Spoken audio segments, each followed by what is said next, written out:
And as the sun rose in the east, it glinted off the fragments of silicon.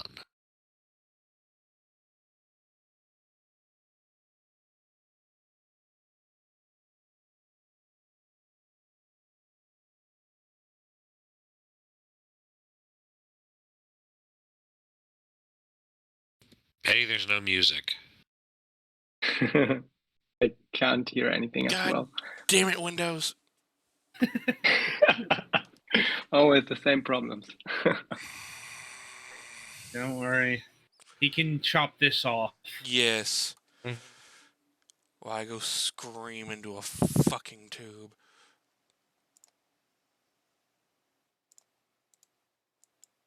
Alright. Am I still there? Yes. Mhm. Alright. You Yes. got the settings? Alright, let's try this again. Yep. Alrighty. Oh, that's why Windows decided to reorder that. Alright, I will fix that later. Alright, I guess we're ready to go again. Uh-huh. Alrighty. Golix, you may count down again when we're ready. Okay, we can begin in 5, 4, 3, 2, 1. And as the sun rose in the east, it glinted off the fragments of silicon.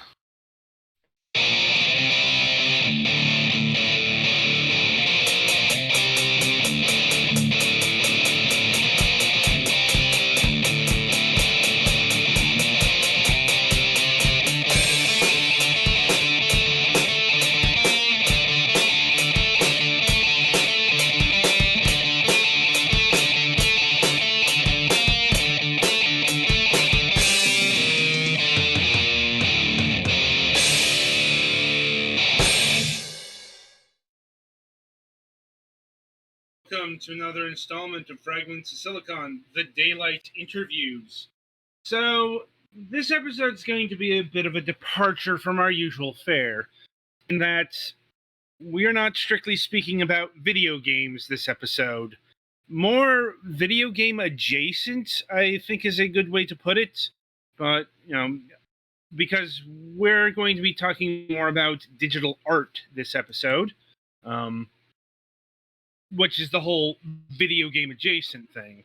But with that in mind, I want to welcome our guest this week, one Marvin Krueger of MK Arts and Visuals.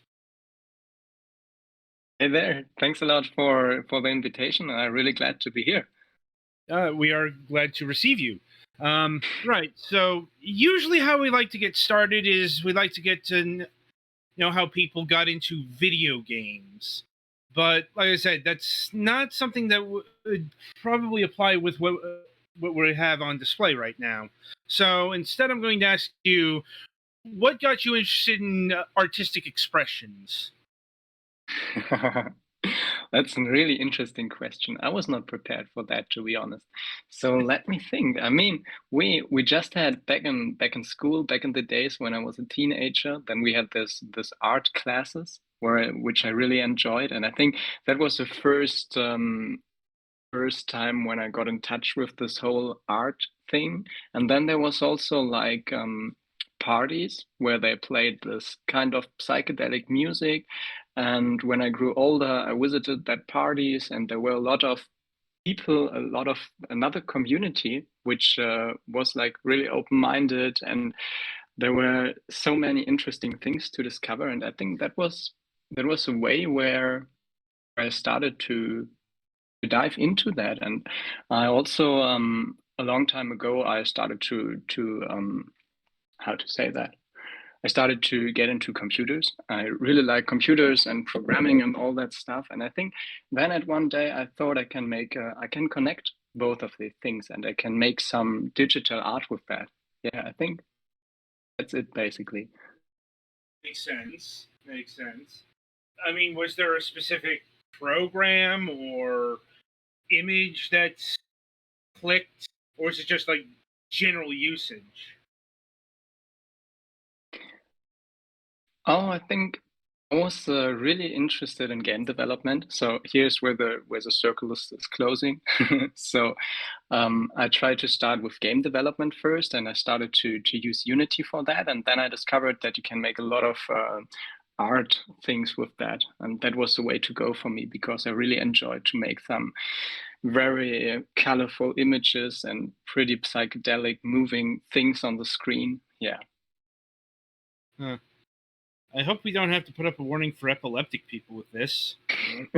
For sure, it's included. Yeah, I hope so. Yeah. Anyway, yeah, I mean that makes sense. And yeah, people do tend to think of Unity as a game engine first and foremost, but it is used for a lot more than that these days. Um, see also Unreal Engine, and I suppose that beckons a question: did you experiment with Unreal Engine in trying to make your digital art, or was it just all Unity?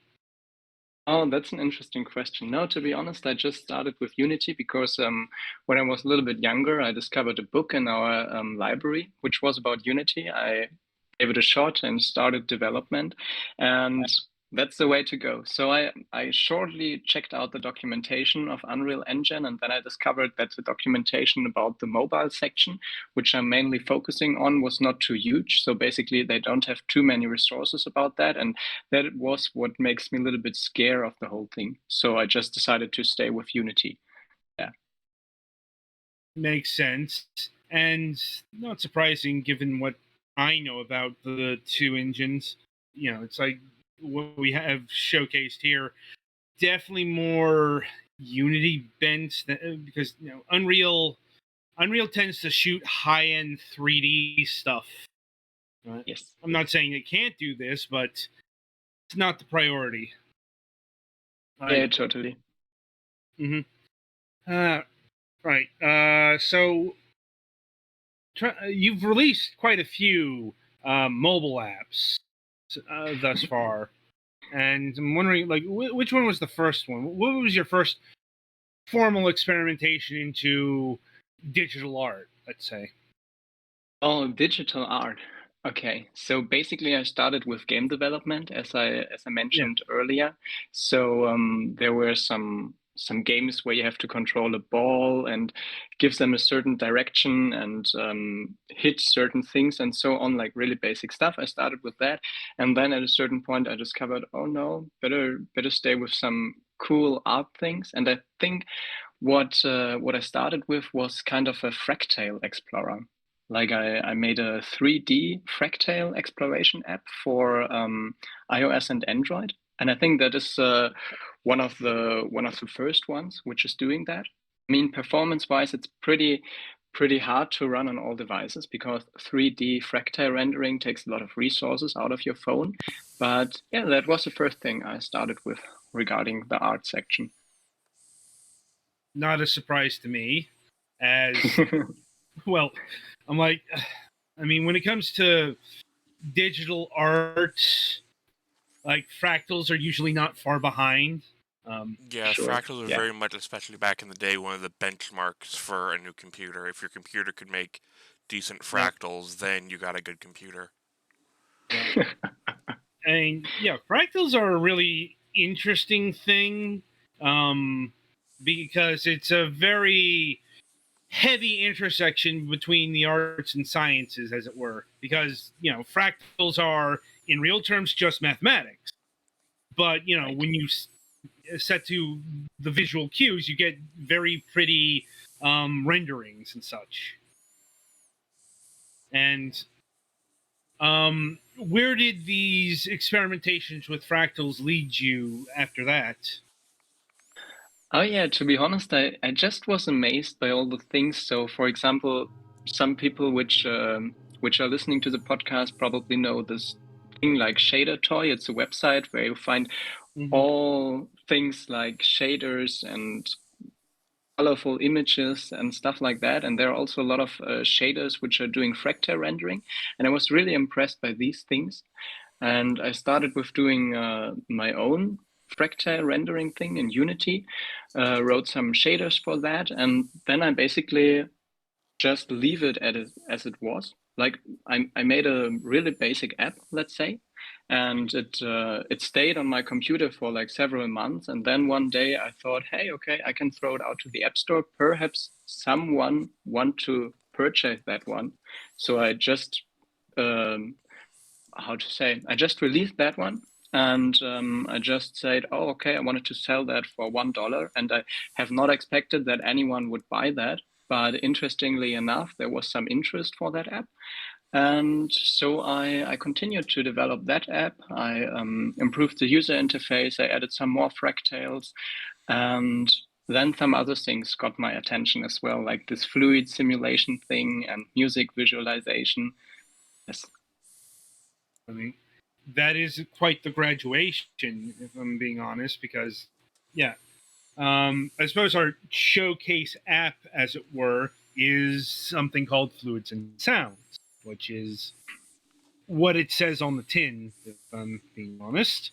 You know, it is an exploration of, you know, let's say fluid dynamics combined with relaxing soundscapes, which is,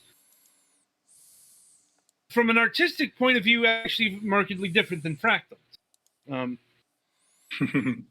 Totally. At least, you know, just because fractals is about turning math into artistic pieces.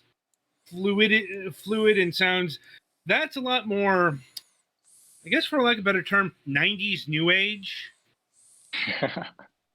Like, you know, it's the kind of thing you would turn down lights, light some incense, and maybe have a Pure Mood CD playing. And I think it's See your point. Yeah. But yeah, it just got my attention because you can do a lot of pretty awesome things nowadays, and you can make this fluid simulation so beautiful, and it just catched my attention. I was not the first one who's doing this fluid simulations, as you mentioned, but yeah, it's just like really cool kind of work when I'm programming and just putting together these fluids and adding some effects to it. There was a lot of fun. Right. And from a programming and developmental standpoint, was it anything that was, you know, radically different than making the Fractals apps? I see your point. Yeah.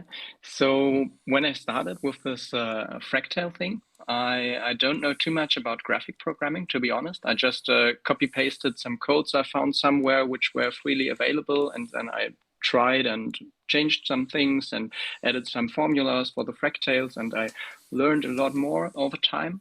And when I started this fluid simulation, that was my first project where I really learned about this shader programming a lot more, because you have a lot of different steps to do when you do this fluid simulation. You have to calculate the advection, and you have to calculate pressure and things like that. And that was really interesting to get to know all the things, how to do that in Unity and how to program the things.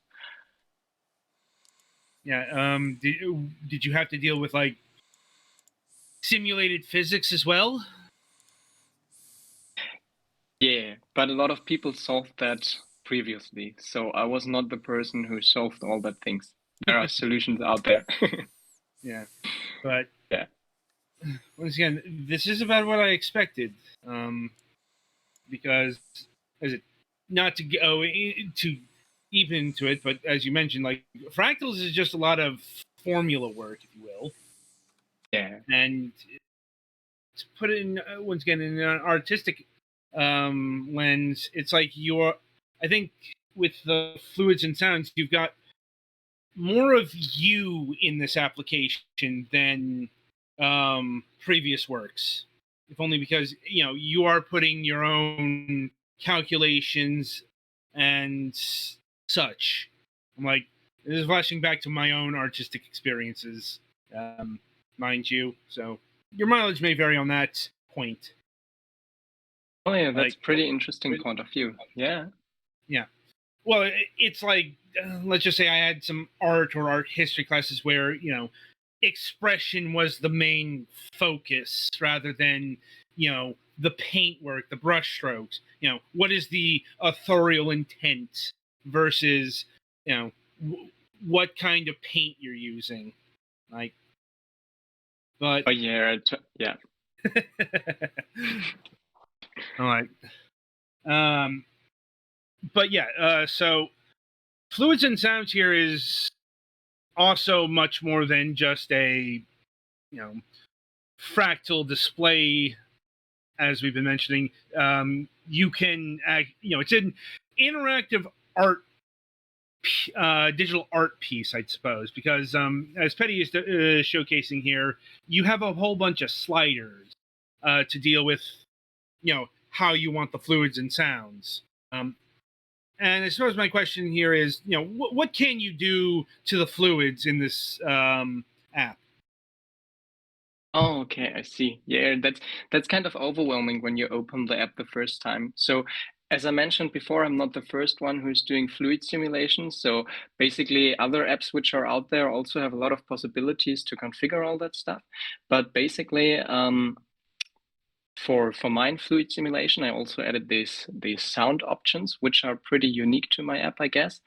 And yeah, that's the first thing. You can do a lot with the sounds. You can also define all kind of things you can imagine. Like it's a physics simulation, so you can define how much pressure you have inside of the simulation, how much force is given into the fluids when you touch the screen, or how is the color changing over time, and how is the vorticity, how much the fluids are disturbed when they get into the simulation.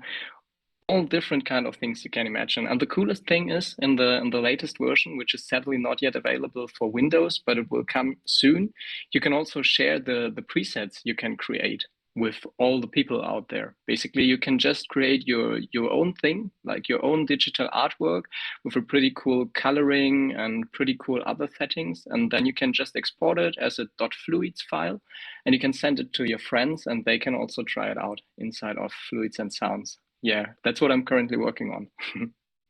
Okay.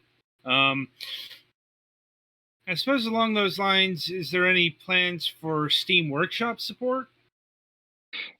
So to be honest, that was my first game which I released on Steam. I was pretty happy that there were that the app got some attention, and I don't know what's about these Steam workshops. So when you can clarify, I can learn something new today. Okay. Well, Steam Workshop is basically, as I understand it, an easy way to support modification. Oh yeah, okay. Yeah. And indeed, do you hope that a modding scene develops around your game? Oh, I now see your point. I definitely have to check that out. Let me write that down. Steam Workshop. That sounds pretty cool. Yeah, I hope so. That would be my wishes. I mean, the thing which I'm currently trying to do with this presets is the whole idea of sharing things. Like, Yeah. you create something unique and then you say, oh, come on, I want to share that with my friends. I want to share that with a community. That sounds to go into the same direction, I think. Yeah, definitely need to check that out. Yeah. Oh, we are learning things today. Like, pretty great. Yeah. So we have talked quite a bit about I think the visual side of this application, but I don't think we've touched upon the auditory nature yet, and that is, the sounds. What kind of sounds can you generate, or is it just sounds, or can you have like actual music in this application as well? Oh, yeah, I'm glad you're asking. That's pretty cool. Yeah, basically, there are two different things I try to add into fluids and sounds. The one thing is like a generative approach where you just have certain instruments you can choose from, like there is a piano or wind sounds and some other things you can choose. And then when you touch the screen, some random melodies appear and being generated. They also depend on the position you are currently on the screen. So it make a difference if you are on the top left side or on the bottom right side of the screen. And then you can hopefully just relax and listen to the beautiful sounds which are generated. And the other thing which I've implemented is kind of a music visualization. Sadly, in the Steam version, the music visualization is there. You can just load files into Fluids and Sounds, or you can listen to the microphone input. I think that's it. File loading, microphone. And in the next version, which is coming soon to Steam as well, I think it's out for iOS and Android already, but I try to move it to Steam as well soon. There are a lot of more options for this visualization. So I'm currently working on that. Tried my best to make it great, but I think there's also some space for improvement. Yeah. Well, what do you think you could improve? I think one thing is that there's a limited amount of visualization options. Like when people throw their own music into the app, then they can choose between different visualization styles. What happens when the bass hits in and stuff like that. And I think I definitely can implement some more visualization options. The other thing is that I can add more instruments for the generative approach. That would be also kind of cool. I mean, in the best case, the user would be able to throw in some own sounds. Like, let's say the user wanted to hear a fluid or like a flute, the thing which you can play, the musical instrument, and you have some musical files on their computer, and they can load it into Fluids and Sounds, and then they hear exactly their sounds. That would be pretty cool. Like when you can configure all by yourself, but that's not yet done. And I suppose that underlying notion is perhaps the linchpin of all this. This is a tool for creating art for other people. I mean, you can take it however you want. Like some of my customers have like anxiety problems, and they reported to me that it helps to solve their anxieties when they have a bad day or feel really anxious. Then they play with Fluids and Sound, and it really helps. So just relax and is there for meditation purposes.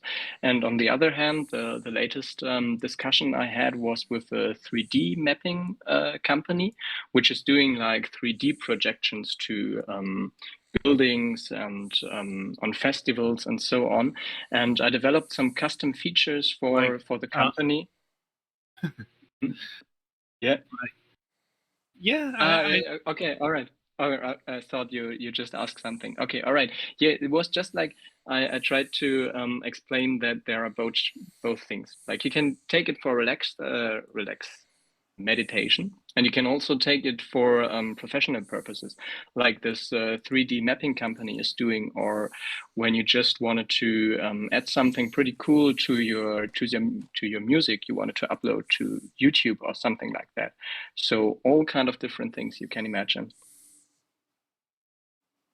And what else do you hope to add to Fluids and Sounds, if anything? Yeah, that's a pretty good question. The latest thing I've already done, which make it a little bit more professional, is this NDI option. Probably you know that because you are familiar with streaming, right? NDI, that thing. It's like basically it's a protocol for transferring images over the network. And what you can do is you can just have Fluids and Sounds on your mobile phone or wherever. And when you have a laptop or a projector or something like that, you can stream the images which are produced by Fluids and Sounds on your mobile phone and can stream it over to another device, like a laptop or a beamer or something like that. I think that's a pretty cool thing, which make it more usable for professional purposes. And beside of that, I'm always just amazed by going through Shader Toy and looking through all these amazing shaders which are there, this pretty awesome image effects. And yeah, I think there's a lot more things to come regarding the visual section of Fluids and Sounds, like adding new lightning models, adding some pretty cool new effects. Like I wanted to improve the particle effects on Fluids and Sounds, and I wanted to add some more effects to make it just interesting. Okay. Well, good luck to you on that. Thanks. I don't know how difficult it will be. Yeah, I mean, the problem is always that I'm only one-man company, and I also have to do some. I also have to do some studies and stuff like that, and I also have some other projects like a music visualization app called Rhythm and some other apps. So it's always kind of the time is not enough. So hope I can manage to get a lot of time for Fluids and Sounds, but I also have to take care about some other apps. So yeah, slow but steady development, let's say. And I suppose along those lines, my final question for you would be: are you working on anything new in terms of apps? Any new directions that are completely independent of both like fractals and this fluids development?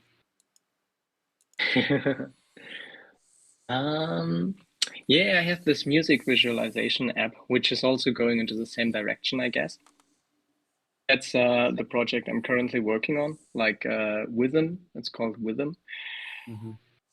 And beside of that, I also have another 2D fractal rendering app, which is also pretty interesting. But yeah, I think I've just focused on a certain direction. Nothing too different from that.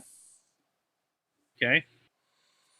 And I'll see if my colleagues here have any questions for you of their own. I think I'm good. Oh, you caught me with my mouth full. I think I've heard most of what I wanted to hear. Okay. All right. So I want to thank you for taking time out of your schedule and being with us here today. Marvin? Yeah, it was a lot of fun. Thanks a lot for giving me the opportunity. Hope you get some informations which were interesting, and yeah, thanks a lot. It was great. I think we did. And yeah, so the, let's say, for lack of a better term, main game, Fluids and Sounds, Mind Relaxing and Meditative, is currently available on Steam for $3.99. It's also on iOS and Android. Is it the same price there? I think it's basically free there, but there are in-app purchases, so you can unlock certain features for I also think $3.99. Then you go premium. Yeah. Okay. And you can find other apps like Magic Fractals 2D, Rhythm JR, and Fractals and Shapes 3D on both the iOS and Android stores. And yeah, so that'll about do it for this installment of Fragments of Silicon. Be sure to join us on Sunday for our typical review session. And until then, I shall wish you good gaming.